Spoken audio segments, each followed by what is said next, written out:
Because of their opposite natures, these two worlds have been locked in eternal war.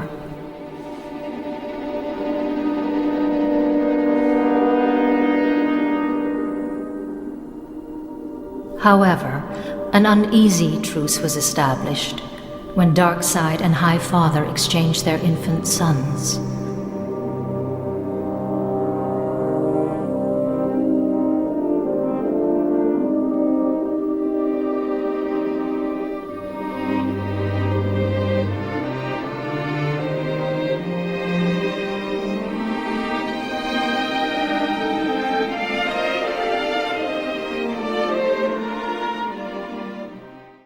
Hi, I'm Jason Horn. This is Longboxer, and yet again we're talking to Tim Callahan about the New Gods. All right. Hey, everybody. Thanks for everyone who's been watching these. Please share if you feel so inclined. But today one of the issues is my favorite issue that we're going to be discussing. So we're discussing issues 7 and 8, and so 7 is one of the few issues that I actually have, but we could also start this conversation off talking about the fact that I got this. I saw a little preview of that on your YouTube channel, a little unboxing video.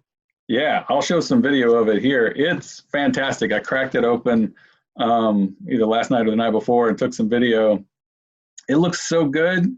The coloring is a lot different than I thought it was going to be, than the Baxter pages or the omnibus. The omnibus mirrors the Baxter reprints really close, but there are a lot of things in there that are colored pretty differently. Yeah, that's what I'd like to see. I have not seen that New Gods #1 ever. I'm very curious to see those differences, because I imagined there would be, but I've never seen a page of that. Yeah, most of them are subtle. And there's actually, so also in this issue 7 that we're going to be talking about, there is a slight color change that I think is important, but it's only important because I think, in my head, I was thinking a lot about it. But it's a little coloring mistake that I think that they made in issue 7 that they picked up on. I'll get into that later. But in the reprints, they kept making that mistake, and I think it changes the story slightly, very slightly. But as far as this first issue goes that I bought, so Heroes Con was canceled, and even before it was canceled, I was talking to the store. My friend Seth, who works at the store, he's the one who manages their warehouse. So I don't know if you saw that kayfabe video of their warehouse, which is yeah, I did. Yeah, so Seth is the guy there and so he's found comics for me in the past. He found all the issues of Superpowers that we're going to get to later. Years ago, he did that for me. But I've been looking for New Gods #1 even before we started this video. But it was mostly either eBay questionable condition, and I want to see it in person, or it's graded and it costs too much. And I was willing to maybe even buy a graded copy if it was in my price range, but it was just never in my price range. But I was looking at some on eBay, and I was like, if I have to buy a CGC one and crack it open, so be it. But I have not pulled the trigger yet. But yeah, so he found one, and he gave me a good price on it, and I was like, can you send me pictures? I trust him, but I was like, I really want to see it because I've never spent this much on a comic. And he sent me the pictures, and I was like, heck yeah, man, I'll do this. Let's do it right now. Yeah, it looks like it's in great condition. Yeah, it really is. He said very fine, and I was like, that sounds too expensive. But it's got the only major flaw is down here is some pretty big blunting, and a tiny, the tiniest little tip is missing on just the cover, but the pages are really good. It's flat. There's there's very little foxing or any kind of damage. The spine is really good. So I don't know. Every comic I own is a reader copy, so I don't even know what conditions are all about. I agree. I looked up. He said very fine in the email, or very fine or very good. I can't remember. I think it was very fine. I Googled it. I was like, I don't know what that means anymore. It means real good. Yeah, it's pretty good, especially for a comic that old. This is it had 15 cents on the cover. I thought that was funny. That's something I'd seen probably, but I never registered. But yeah, cracking it open was great. I'll show a video of it here. So when this video is posted, you can see what it looks like on the inside. I'll live vicariously through you. Yeah, it's very good. I was gingerly, you'll watch me in this video, I'm gingerly turning the pages. But yeah, anyway, it was awesome to have it. So getting to these issues. So issue 7 is the Pact. Yeah. This is the long-awaited origin story that pops up finally by issue 7, which is kind of a crazy way to do it, but man, this is my favorite issue, and the reason I bought this years ago was because this is something I've not told you about. I had, back when I was more into making comics and everything, I had a friend who was he had an all ages comics at DC. He had a Supergirl comic, and he was trying to pitch them on the idea of doing like an all ages anthology for DC stuff. And they had done like do you remember those Bizarro comics where they had done a lot of like an anthology with indie artists? Sure. Yeah, those are great. So he was pitching them on the idea of doing an all ages anthology like that. But you know, I don't know. I don't even know how far it got, if it got anywhere. I don't think it did. But my idea, like that I was going to try to pitch, because he was a buddy of mine. He was like, yeah, like maybe we could all, get some ideas together. And my idea was to do a young Orion story, like when he's first with Highfather, and he's like a crazy, like feral brat, like learning how to function on New Genesis. So it was just like a little 4-page story I wanted to do, but I had so many ideas I wanted to try to pack into it. But anyway, so that's why I bought this issue back in the day. Yeah, I can see the influence. I can see how this issue would be the root of that idea for sure.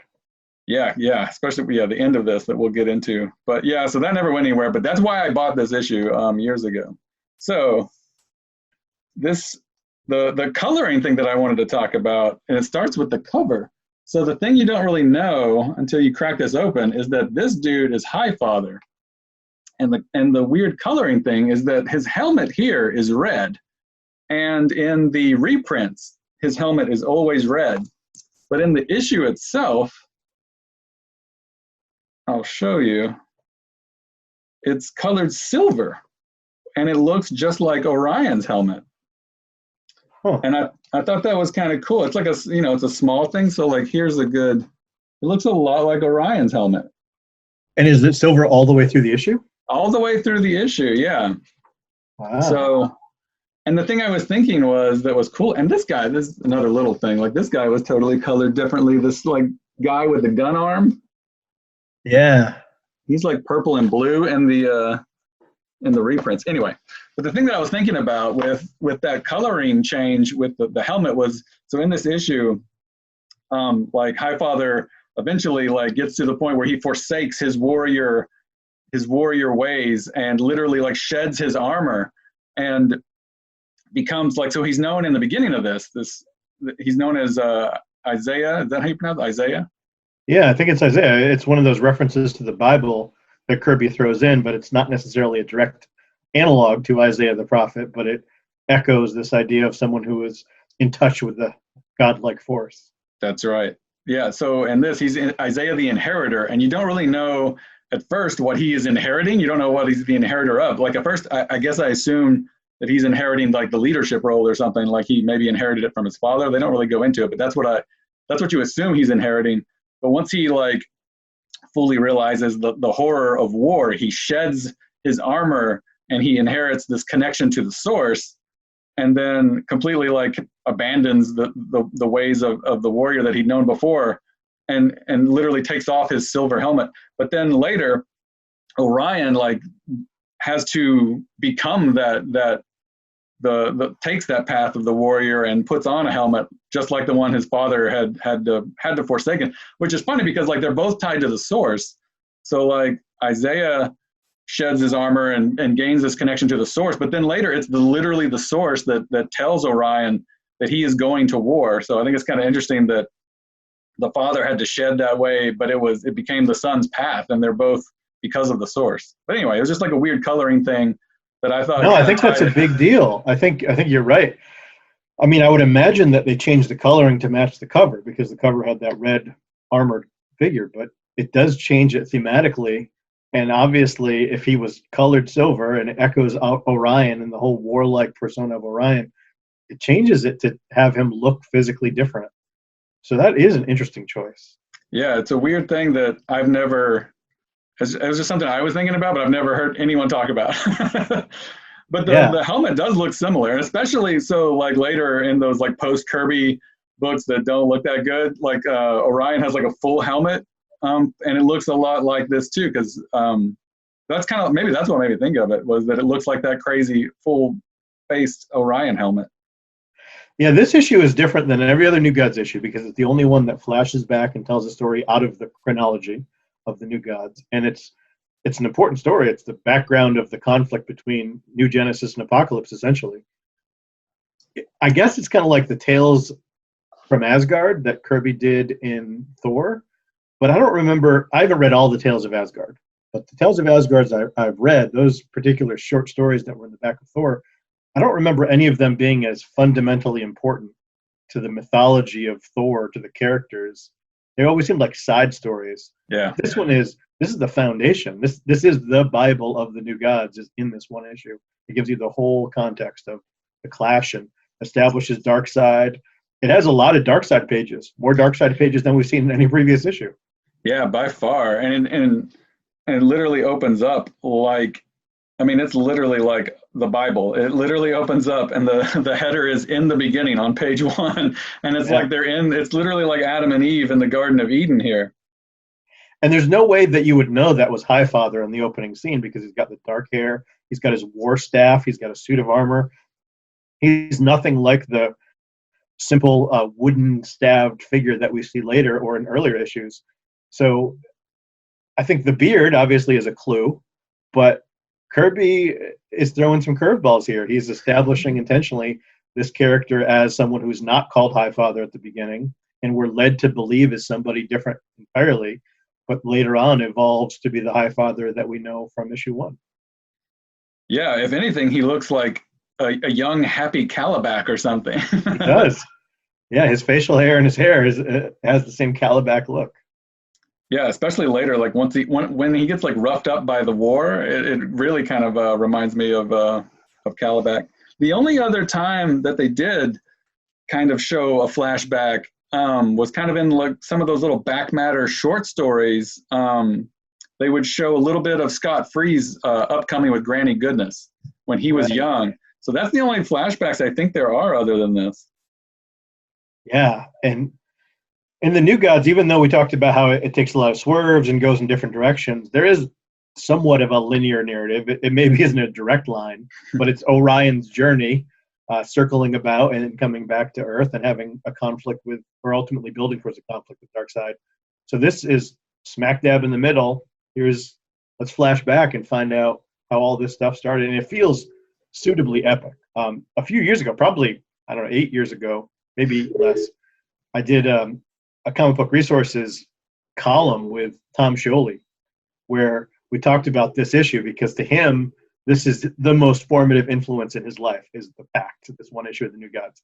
And so I feel like we should bring that in as liner notes to this episode because there's some stuff in there. He has a different perspective on Kirby than anybody else I know. And he like lives and breathes Kirby. So he's a great resource.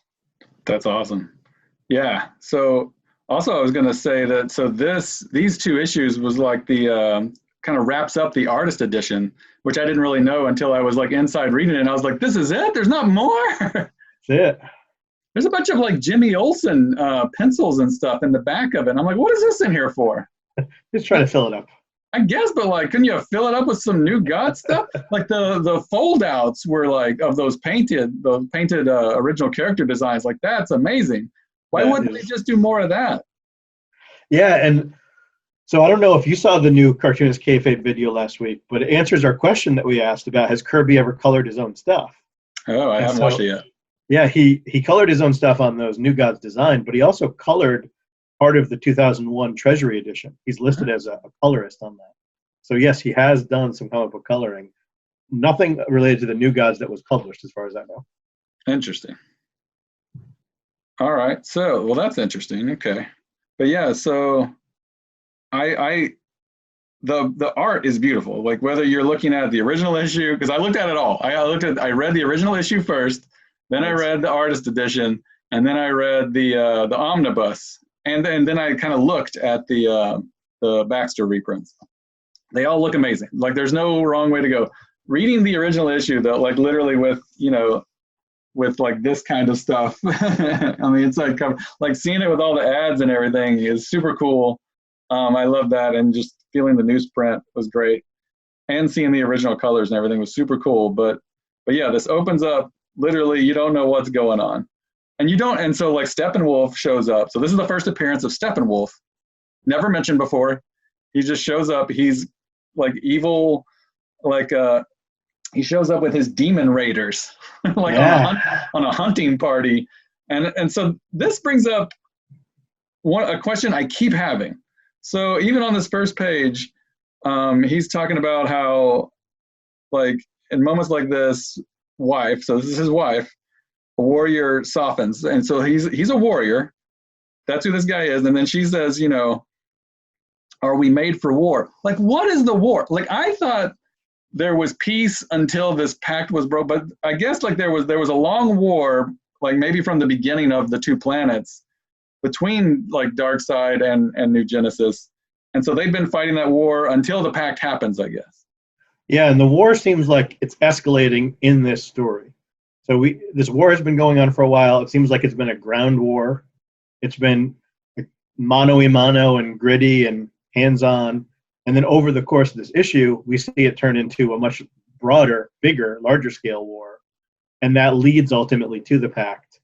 But it creates an interesting contrast because Isaiah is somewhat responsible for the escalation of that war. He's actually primarily responsible for the escalation of the war because of what happens to his beloved at the hands of young Darksied, who looks pretty cool because he looks like regular old Darksied, but he's got a gauntlet that shoots out lasers. Yeah, so it's the killing glove, which comes with those Kirby figures I have. He comes with amazing. It's like an optional. You can pop it off and have a regular hand, but he also has the killing gloves, which were made by Darksied. Yeah, it's pretty good. So yeah, so like Steppenwolf, Steppenwolf's character design is crazy. I've always thought that, and I love it. Even for like the new gods, that long pointy hat is crazy. I guess it's not like super long. It's more like just part of it's super long. But anyway, so he shows up, ruins this picnic that's going on in the Garden of Eden, and then yeah, his nephew starts chiming in, and it's revealed that his nephew is Darksied, and he uses these killing gloves. So like Steppenwolf accidentally kills Highfather's lady, and then Darksied uses the killing gloves to supposedly kill Highfather. Right, and they leave the corpses there, and Steppenwolf says, "Yeah, I know they're dead. I don't have to check their bodies," which is helpful when Isaiah is in fact still alive. Yeah, I think Steppenwolf's character design is really cool. He's got that Eastern European flair to him. He's got the fur cloak, and he seems more Germanic and barbaric than other New Genesis or apocalyptic characters. So I do think he's an interesting character design. And Kirby would radically redesign him for the Superpowers line 20 years later, 15 years later. Don't I know it? Yeah, there he is with the Vibro X. Yeah, he's got this crazy axe that he has in this issue, which I didn't really remember. And I was like, oh, it's like that little toy. Yep. But yeah, we'll talk a lot when we do read the Superpowers. I want to talk a lot about his redesigns on those because I have images of all his original design sketches that are in the Kirby Collector issue I have. Nice. But yeah, so also it's very obvious that Darksied and Steppenwolf do not get along. They are both quite grumpy with each other. Yeah, Kirby does a good job creating these family dynamics throughout the whole New God series. Just because someone's related doesn't mean that they get along, doesn't mean they have the same values and worldview. And so this contrast between Steppenwolf and Darksied pays off later. And I think it establishes why we don't know Steppenwolf in the New Gods. We've read 6 issues so far. Steppenwolf has not been a character, even though Darkside's been going off with his evil plans. This explains why, because they were at odds. They were not. Steppenwolf was not a loyal uncle to Darksied, or Darksied was not a loyal nephew to Steppenwolf. Yeah. So they leave him for dead, and then you turn the page, and then that's when this crazy escalation of this war starts happening. It's referred to later as the techno-cosmic war, which I love. It's so, glorious in its escalation. And according to this issue, it makes it seem like Highfather himself is responsible for the pits on Apocalypse. yeah. Yeah, I couldn't tell if he was responsible for the pits or what he was doing was extinguishing the pits, because he definitely extinguished them. But yeah, but at this first part, maybe it's like it's what, because I always thought of Apocalypse as always being this fiery pit thing. But yeah, that's something I was wondering about. So this when you first turn the page and see this 2-page spread, there are these like flying monitors, like they're that are like just laying waste to whatever was going on in Apocalypse, and it seems like it did drastically change whatever it was. Yeah, we don't really see what Apocalypse looked like prior to the air combat, but my interpretation was that this is what decimated the surface of Apocalypse and left it with those gaping, fiery holes. Although maybe not, but that's the way I interpret it. Yeah, I could see that. But yeah, so the everything, all of this stuff. So it presents like it keeps presenting these little vignettes of like all this crazy technology and all this war, and all of it is so good. And so like there's more bombing. So on the next page after that 2-page spread, it really speaks to, I thought, so Kirby lived through and fought in World War II, which was like all about these bombing campaigns that just laid waste to Europe and stuff. And I think and that's still, and just like, Vietnam's going on and they were using napalm and stuff. I think it just really speaks to the war of that time. Yeah, it follows the issue with the Deep Six, where it escalates with this essentially nuclear blast with Orion and Light Ray and the dead body of that kid on the ocean. So that was the preceding issue, and now you've got more nuclear warfare back to back. And I don't remember a lot of comics from this era having any kind of nuclear overtones to this extent. Yeah, maybe the Hulk, but other than that. Yeah, even then, I don't know. By early 70s, I'm not sure the Hulk was even playing around with bombs as much. I think Hulk was like shrinking to miniature size by then and going into the microverse. That was that same era. So yeah, so there's these crazy flying bomber machines, and it says that they de-energize. It says that the large de-energizing bombs go in, and what's left is a dark silent pit. Right. So is it extinguishing the pit that it was some kind of power supply, or is it actually causing the pits to grow larger? Yeah, I don't know. But then we get this dinner party. So you turn the page, page 9, and like you were saying, this family dynamic so you would think all the bad guys would just be on the same. Most villains of their day were just like, twirling mustache. We're all on the same page. But like, he really like leans into the dysfunctional family dynamic of this family, and then brings in the even crazier part of this. So you see Darksied's mother for the first time, and she looks amazing. She does look. She looks like a beautiful monster. Yep, and so then Darksied has this X element. He says his scientists and technicians have accidentally created this little cube. That's all it is, but it's this crazy like little thing that like vanishes and comes back, and it's this crazy like unpredictable element that now like Metron out of nowhere crashes this dinner party and says, "I want that." I want that. Yeah, and now we see why Highfather was so skeptical of Metron in issue 1, because Metron was a pivotal player in this war between Apocalypse and New Genesis. And the X element is the thing he covets. He wants the X element so that he can use it to make his own super technology.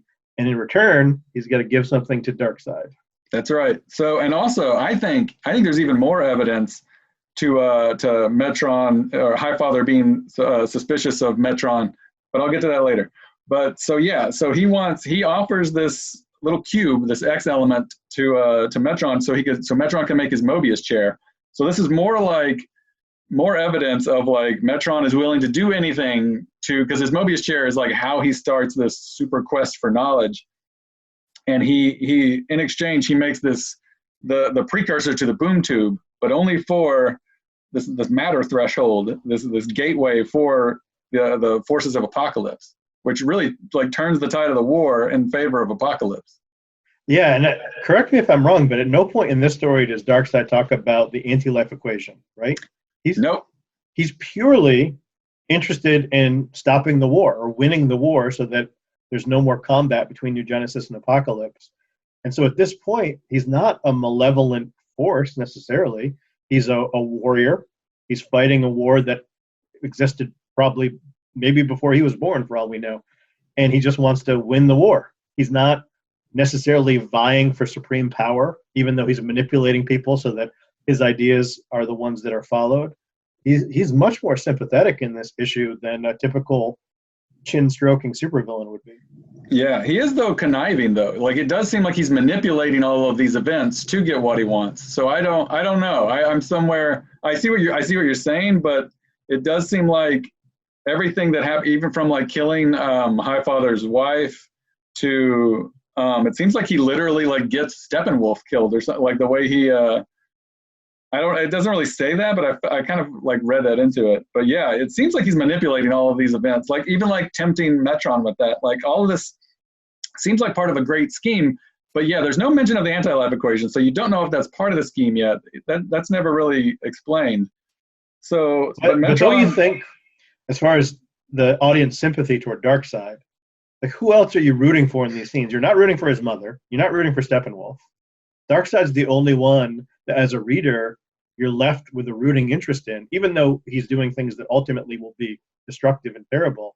I can't imagine how you'd identify with any other character and want their ideas to become followed as opposed to Darkseid's. Well, I would follow Darkseid's mother anywhere. She's amazing. She just wants to sit around and eat chicken legs. She does. She reminds me of the bad guy from the Goonies, the Mama Fratelli. If they made a new Gods movie in the 80s, they should have got her to play Darkseid's mom. She would have been perfect.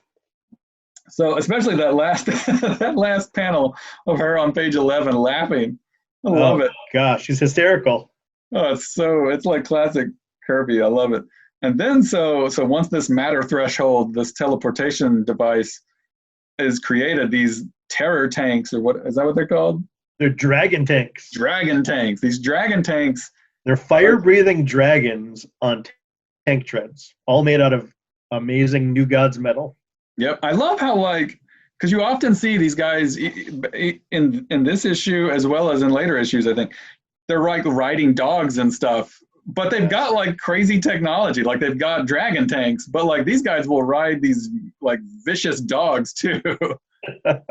Yeah, they've got to stick to their roots, ground level.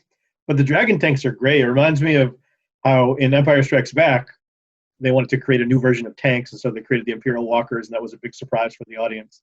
Like, yeah, Kirby does the same thing. Kirby's all about anytime there's instead of regular tanks, no, these are dragon tanks. They breathe fire. Deal with it. Yeah, and the good guys on New Genesis have, on this page 12, they have this Destructipole. Well, what else are you going to fight a dragon tank with except the Destructipole? That's true. Like, don't go up against a dragon tank without a Destructipole. But I'm not sure how effective the Destructipole is, because like I think that guy gets like turned to stone. Well, they all get destroyed, I think. Yeah, I guess that's pretty much what they're going for, is like how horrifying this war is for both sides. It doesn't seem like I don't really like we were saying, like I don't really know what the goal is for either side, other than they've wronged us. We have to get revenge, and maybe that's just a commentary on war in general. But like it doesn't seem like there is a goal for either side other than we got to get them. Right. I think that's exactly right. There's no goal. It's just pure combat, destruction. There's no tactics even other than let's figure out how to blow things up even better. It's just escalation. Like the technology and the horror is escalating. And I think that's what he's getting at. Yep. And the dog cavalry arrives. Yeah. Yeah. These dogs, I love it. And I don't know how they're colored in the regular edition, but in the issue, they're like all different colors. Yeah, they do have different colors. They look pretty similar to that. Okay. Some purple, some oranges. But yeah, so like Steppenwolf is in the middle of this battle, and then that guy with the splash page with this gun arm guy, who I love that. I don't know. There's so many guys in New Gods where it's like, man, you could do a whole story on that guy in the background. What's his story? I always felt that way about this character, and I I watched a little bit of Superman the Animated Series, and I know that you put some of the clips before these previous episodes here on Longboxer. But there's one shot, and this guy is exactly firing his arm cannon in The Adventures of Superman. They took this panel and animated it. It's great. Yep, that's right. And he never reappears, right? This is the only time we ever see this guy. And he's the coolest looking dude. He is the coolest looking dude. They could have made a superpowers figure on that guy because he looks awesome. Actually, I think like one of Kirby's redesigns of Orion has like a crazy arm thing like that wasn't used on the figure, but I'll show you those later sometime. But man, and as I was reading it, I was wondering, you got that splash page of the cool guy who looks a little bit like some kind of infantryman version of Galactus shooting his laser arm. I thought, why isn't that Darksied? Why isn't Darksied out fighting on the front lines? And wouldn't that be a cool splash page of him firing his shock glove? But then I realized no, because Darksied at this point, Darksied is evolved, and Darksied is back at the office, back in the boardroom, back at the table. He's not a fighter anymore. He's a manipulator. He's a leader, and so it wouldn't make sense. Even though we're pretty much done with Darksied, right? He doesn't reappear in this issue except for one final scene when we have the handover of the babies. That's right. And so yeah, that arm guy. Too bad. I yearn for that honor myself. He's great. I don't know what that guy's story is, but I've been like poking into, like dipping my toe into post Kirby stuff, and the fact that guy, any post Kirby stuff better have that guy at some point. I don't think it does, but it should. He's got to make a reappearance. I need to find out his backstory and why he wants that honor for himself. So on page 15, it's the rematch of the century. We get Steppenwolf versus Highfather, who is, to Steppenwolf's eyes, risen from the dead. And Steppenwolf has that axe thing, this little guy. Yeah. Still works. And that silver, so like I said, in the comic, he's got this, it's kind of like silver and gold, just like Orion's helmet in the way the coloring is in my issue. But yeah, this is a really good little fight scene. And then I guess he kills Steppenwolf, is that right? That's how I interpret it. Yeah, because he goes, "You'll never kill again, Steppenwolf, womp," and that definitely looks like he's not coming back. And so then, like, on page 16, 16, that's the part where he talks with Metron about it a little bit. Right. And the fact that what Metron created for Darksied was the boom tube technology, which allowed for these strike teams to invade, was created by Metron in exchange for the X elements. And they don't really go into, because like both sides have boom tubes eventually, but they don't really go into that. Like maybe he felt bad and he gave it to them as well. I don't know. And then they also don't call it the matter threshold. They call it boom tube. So yeah, they don't really go into those minute details, but I thought about it. And then on page 17, there's like 4 panels. And again, it's about this like escalation of technology. And the first one is like Apocalypse is like literally pulling down like meteorites and stuff out of outer space and just pulling it, pounding the planet of New Genesis. And the second panel, there's these giant mutations that are like cracking open the planet's surface, and like new gods are just getting sucked into the ground. Yeah, and that's a single panel. I mean, it's continued on the next panel, but that's a whole sequence condensed into 1 or 2 panels. And then like the last panel, this is the craziest one. These cosmic lasers that Darksied is stealing suns from around the cosmos and powering lasers that are just like shearing the surface of the planet. It's just crazy, the escalation. And then the next page is the rebuttal to that. Like New Genesis has this god machine impactor that is like literally, I get like destroys one of the suns, one of the stolen suns. It's just crazy. And yeah, the escalation becomes so preposterous that they're literally creating planet-sized vehicles, suicide vehicles. Yeah, and that's the kind of the straw that breaks the camel's back with Highfather. He starts to regret it and like literally strips off. He's already taken that helmet off, but he like strips off his armor and like kind of he's had this like war staff the whole time, and even kind of like rejects that and says like he says, "Where is Isaiah?"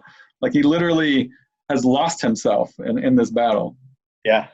He is not true to who he was, and everything that he's been working for right now has just been revenge, and he realizes that's not his true self. So he's like strips down, he strips naked essentially, and confronts himself on the barren, desolate wasteland. And it's crazy to me that like he knows what war has done to him, and he knows what war will do to his son, yet he sends his son off to war in the first issue because of the source. And that's what we're getting to here is, so he's trying to like figure out like what he is now. And he has this like Moses type moment where what he is and what he inherits is this monolith that is the source wall, or the source. Right. And the source writes the source in flaming letters with a flaming hand, just so that we know who we're talking to here. But that's Isaiah's contact with God. That's his, whoever this creature, this being is, this all-powerful source, he's made contact, and now he can commune with this being. And the source here is presented as a monolith, whereas in the first issue, it looks like it's just the wall of a room, not a monolith. Or at least that's the way I interpreted it. It looked like it was like the just a wall in a room. But this is the first time you really see it as a monolith. And the thing that I was thinking was, so Kirby had not done the adaptation of 2001 at this point, but the movie and the book did exist at this point. I looked it up. I didn't know that. So Kirby didn't do that adaptation until like 8 years after that movie had been out. Interesting. Yeah, it was a while. I don't know what the timing of that was, or if he did part of it later or earlier, and I don't know, because he did it for Marvel, so he had to be back at Marvel by then. Yeah, that's a few years down the road. Yeah, it was years after this. So I don't know if that was like just seeing the movie or what, or reading the book. I don't know, but if that was an inspiration for the source here being a monolith. But I thought that was interesting. Right. But yeah, very biblical. And then we get a little bit more Darksied. Yeah, we get crazy ex-wife situation. There's some family drama here.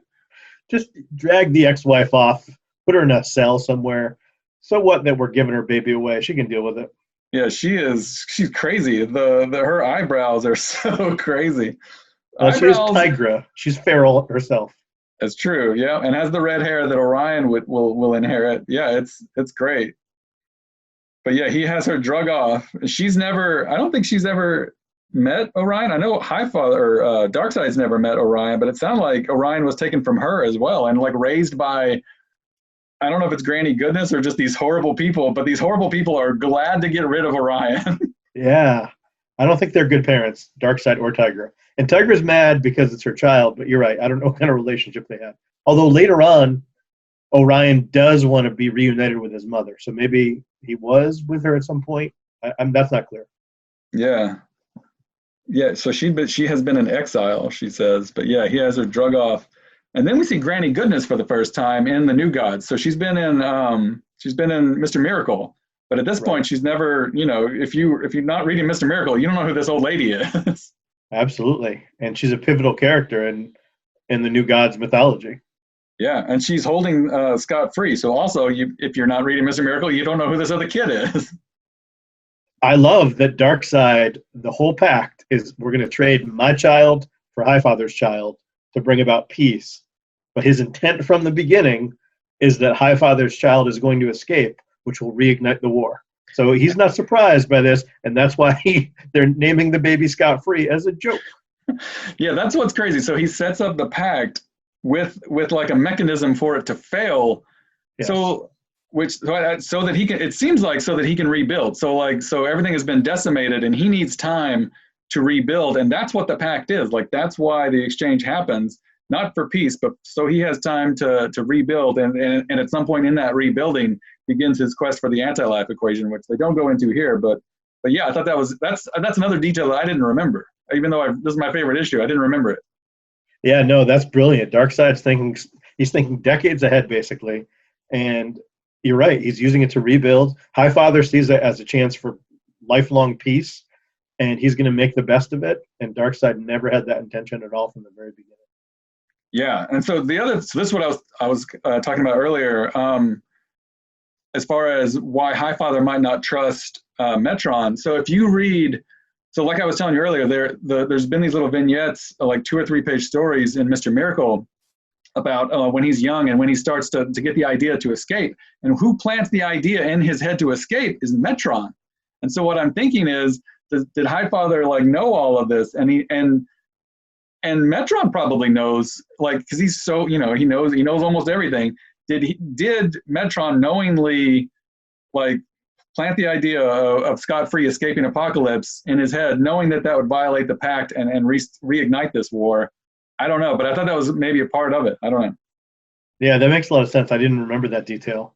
I don't know what Metron has to gain by the war, other than maybe advances to technology happen in moments of crisis. I don't know, because you don't see him. Metron doesn't ever really get to advance beyond where we see him in the first issue of New Gods. He's probing the source wall, but he never is able to penetrate it, and he doesn't create anything new during the series. So who knows? Metron is an enigma. We can't understand him. Yeah, out of all of the threads that don't get a payoff because this was canceled, Metron is a big one that it's like we never got to see any like real payoff there. It would be nice.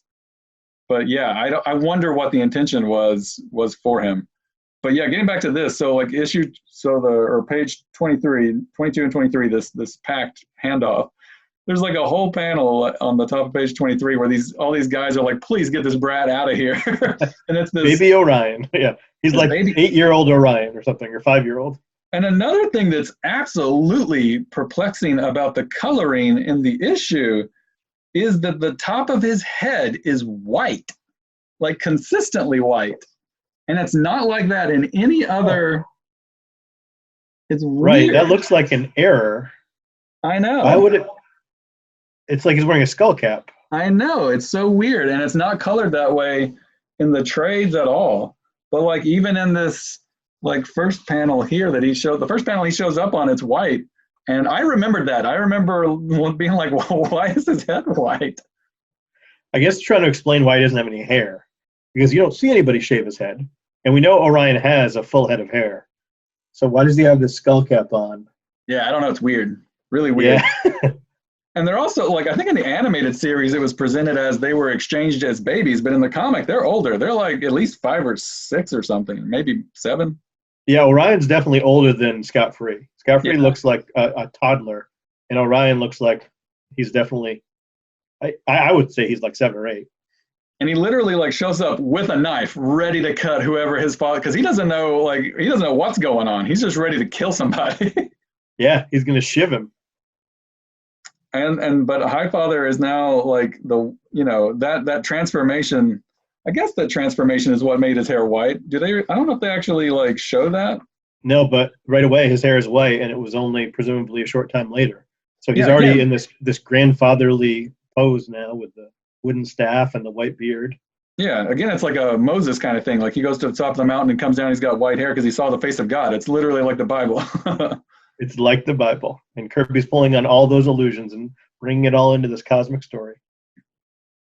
Yeah.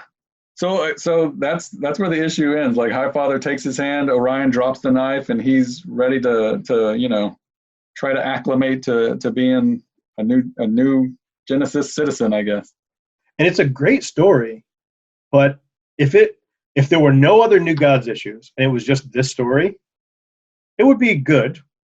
But its power comes in the fact that we know where Orion's headed, and we know what Highfather has set up as far as how the Source Wall has influenced his decisions. We know where Darkside's going. The fact that it is this basis of a larger mythology makes it so much more powerful than if it were just, a first issue special and that's all we got. It resonates because of everything else we know about these characters. Yeah, it's a good chunk of the story that you didn't even know you needed. Right. You wanted the backstory, you wanted some sort of details and explanation. But again, like Kirby does a thing where like, I don't know if this is the explanation I was expecting. It's crazy because something's up with Orion not being his son, but you don't really know any of the rest of this. No, it's great. And it doesn't, and people complain about prequels or they complain about fans wanting to have every detail explained and answered. And this story does not explain a lot of things. It doesn't explain why Darkseid looks the way he does. He doesn't look like anybody else in his family. It doesn't explain how the war started, but it explains a lot of the relationship It explains the underpinnings of the dynamics, and that's more powerful than the plot details that we never find out about. And so the letters page in the back, which you don't get in the trades, it was almost universally like people freaking out about the amazing inking that's going on now with Royer. Nice. And there was one letter. It's funny that this was happening immediately. People complaining about Kirby's writing.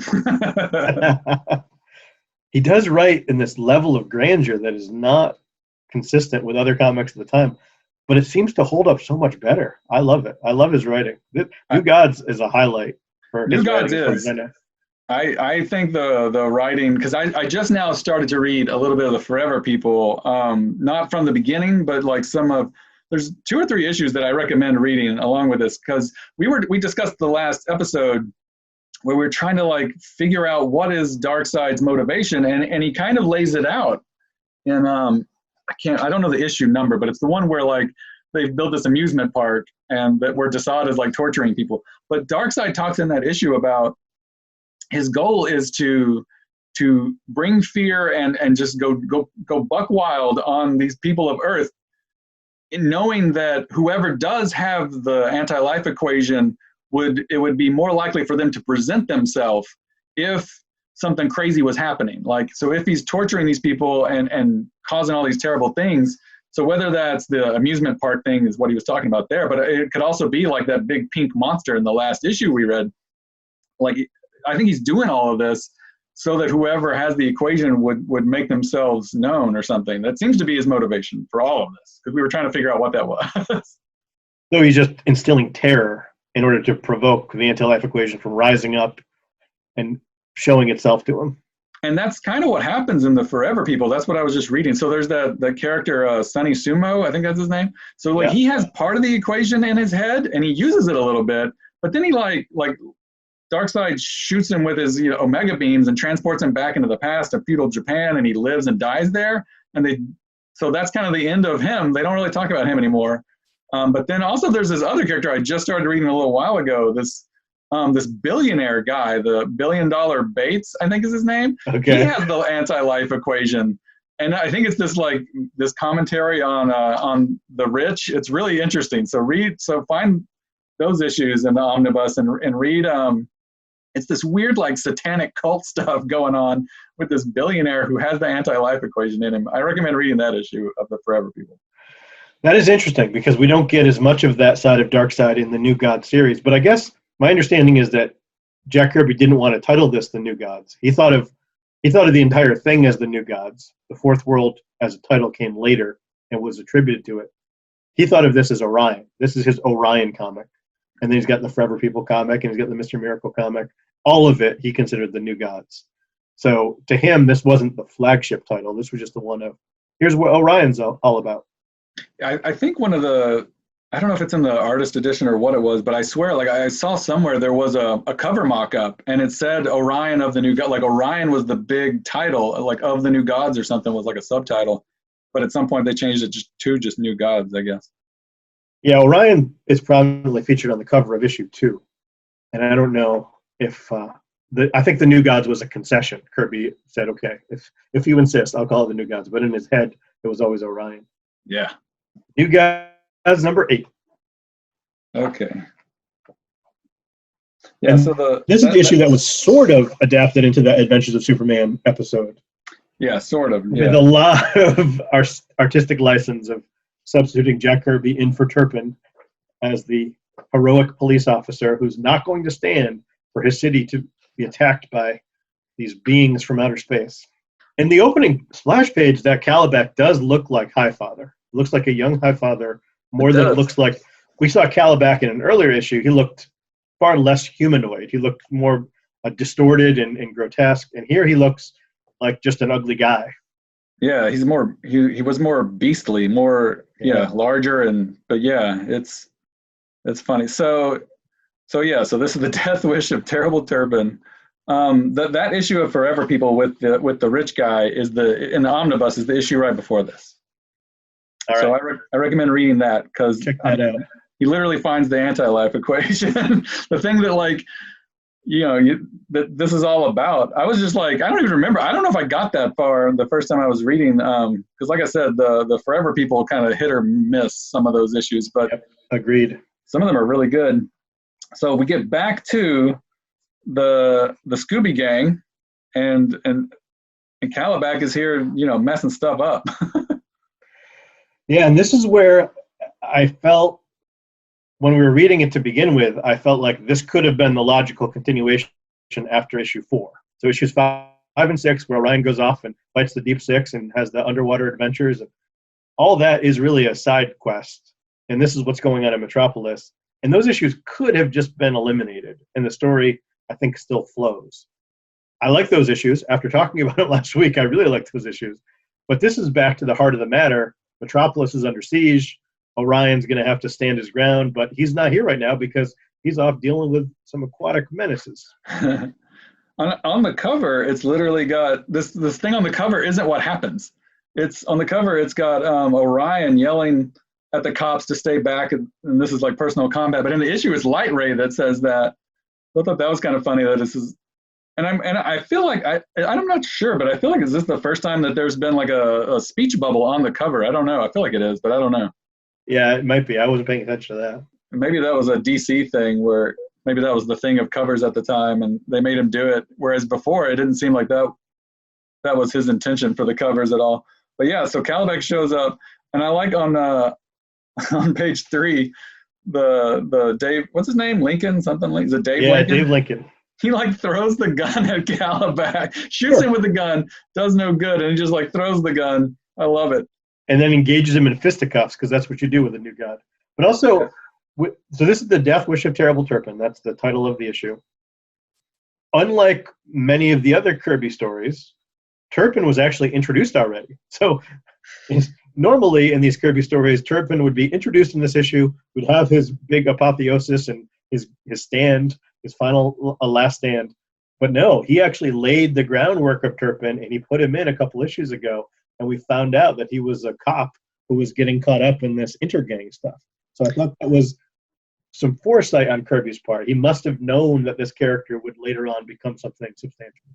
Yeah, it definitely calls the character out more than these come and go kind of background characters like the dude on the boat, the rich guy's type. And again, last time we saw Orion, he gave his astroglider to this girl, and we never see her again. And I think we never see the astroglider again. So all that stuff last issue, gone, never referenced again. But Turpin is that is interesting that he was established and comes back and he starts like arguing with his boss about the case. So Turpin seems to be like this old school cop of the time that took on mobsters back in the day, and he's looked at now like he's washed up and he needs to chill out. But he wants to go out in a blaze of glory, taking down superheroes. Yeah, I'm not convinced that I really understand why the commissioner doesn't want Turpin involved. He just, like, Turpin found out all these things. The commissioner's like, yeah, you're right, Turpin. Everything you said came true, but you're off the case.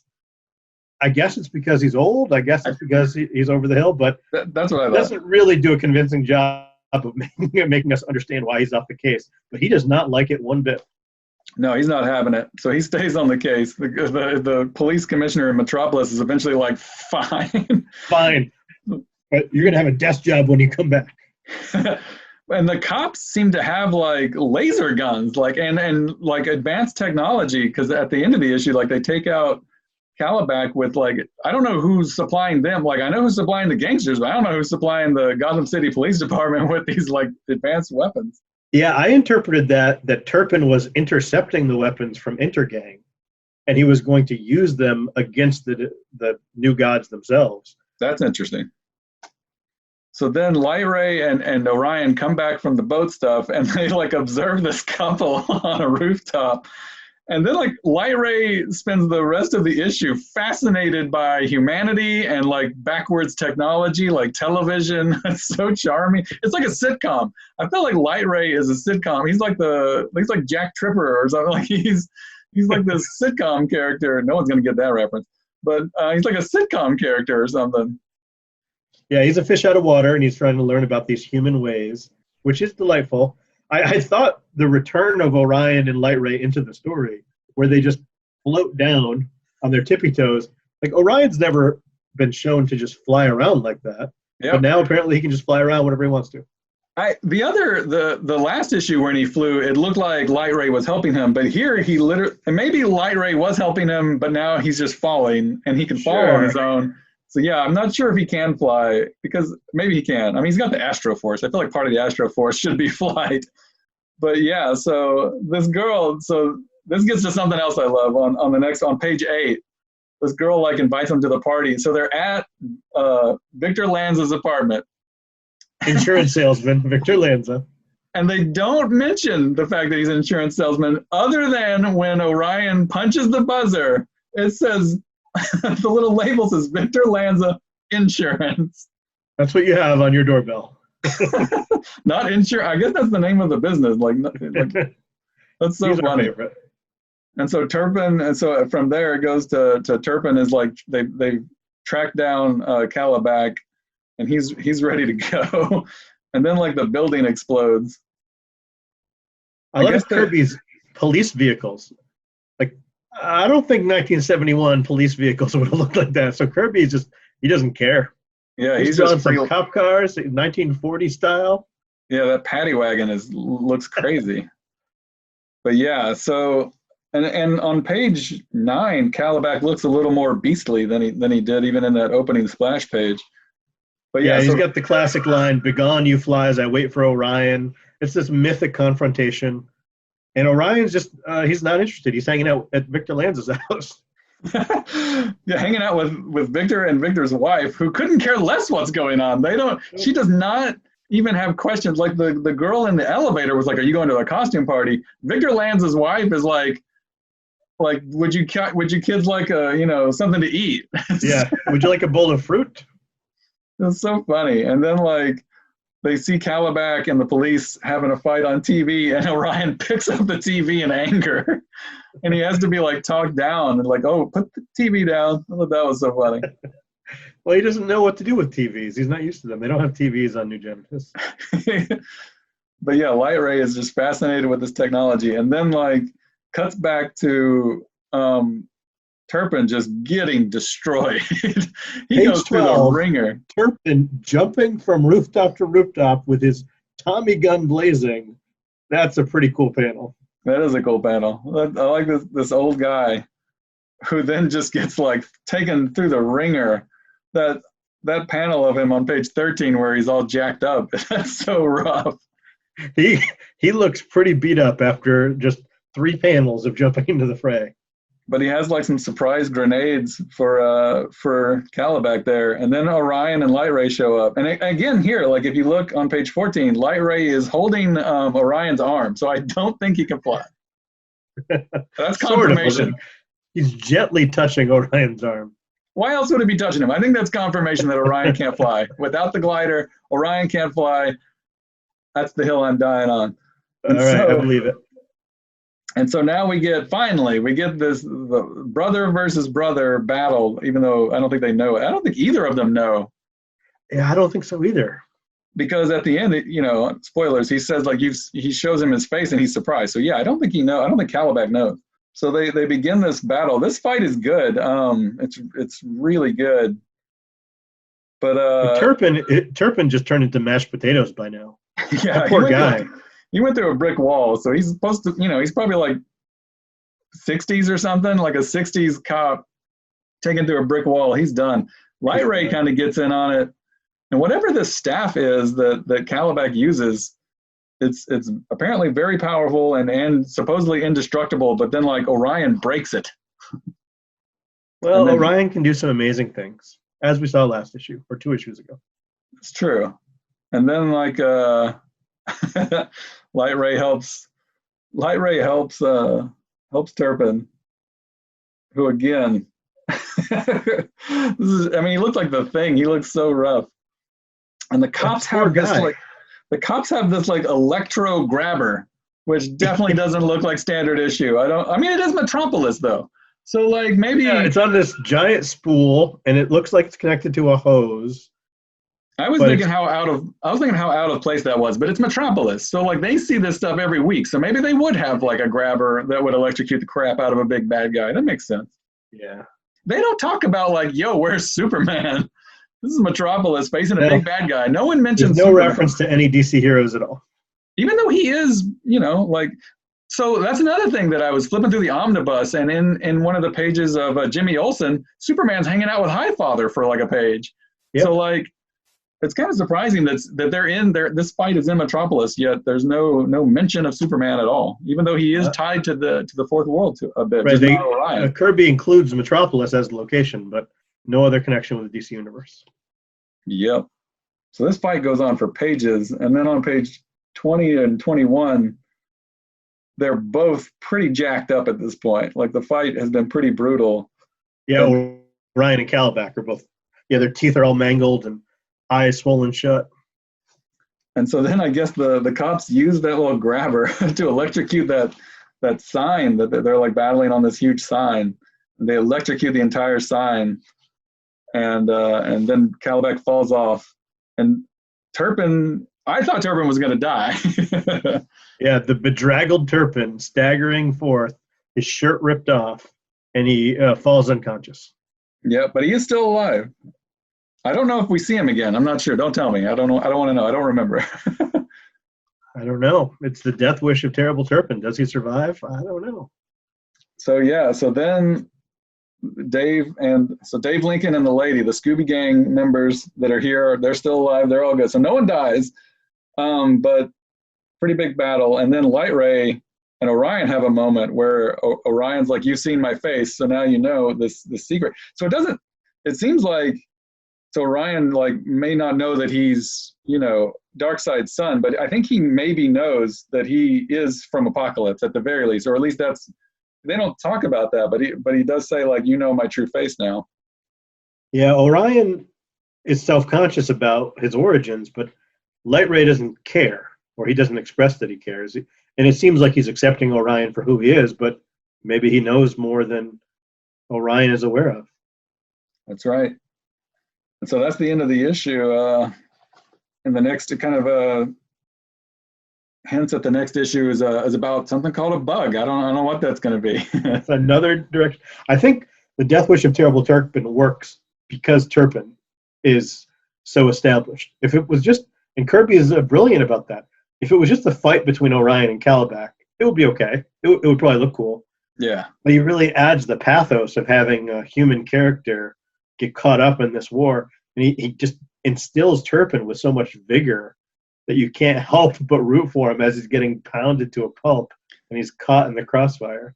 Yeah, I think he's actually more effective because the story of New Gods, as far as the comic goes, is this parable galactic myth thing coming to Earth. It's like the battleground becomes Earth, and the Scooby Gang becomes this like way, for us to see that effect, but we don't really get that effect the way that we do here with Turpin. Like yeah, you're right. You feel more about it because of Turpin. Maybe it's because he's old. I don't know. Maybe because I see Kirby in him because of the cartoon or what. But yeah, it's definitely something. There's more there to him than the Scooby Gang. The Scooby Gang obviously was in peril in the opening issue when they're rescued from Apokolips, but they're never really in danger otherwise. Even when Dave Lincoln is throwing down with Calabac, you don't see the danger he's in, the way that you see the danger that Turpin is in. Or even the way, back in the Glory Boat story, the way that you saw those civilians caught up in affairs beyond their control. Kirby doesn't use the Scooby Gang that way. He doesn't really put them in peril to add suspense to the story, or it's not as effective. For whatever reason, they're just kind of along for the ride. And then he brings in these other secondary characters, these human characters, and he really creates a drama with them instead of using the characters he's already established. I don't know why that is, but it's interesting. Yeah, it is interesting. It's so good. These issues were good. Finally more than just underwater battles. So we got to see the amazing, origin of all this, and a really good battle on Earth with buildings and stuff instead of. I kept thinking, this is something I didn't mention in the last video. All that underwater stuff. Who would have been good for 2 issues of underwater stuff and another crossover we didn't get? No Flipper Dipper. No Flipper Dipper. No. Exactly. A missed opportunity. He's the only guy with a scuba suit at all times, and he rarely gets to use it. That would have been a good time for Flippin' to show up. 2 whole issues. We could have had the cross. I wonder if DC. I feel like that's something DC would have like hit. Like, hey, why don't you do a crossover? Don't you have like a swimming guy? Why don't you cross over? I don't know. But yeah, these issues are great. My favorite issue, number 7. I can't recommend it enough. If you can track down the original issue, it like I think I told you early in another episode that issue, because Steppenwolf was in that Justice League movie, and that was his first appearance. That issue like shot up in price. Oh, really? Yeah, for all reasons for a comic to shoot up in price. That horrible Justice League movie was Steppenwolf. It was like Steppenwolf in quotes. Yeah, I don't think it was a faithful adaptation of the Steppenwolf concept. Not even close. Like, there's never been. That's why I think we've talked about the Superman animated series is such a high bar, because it's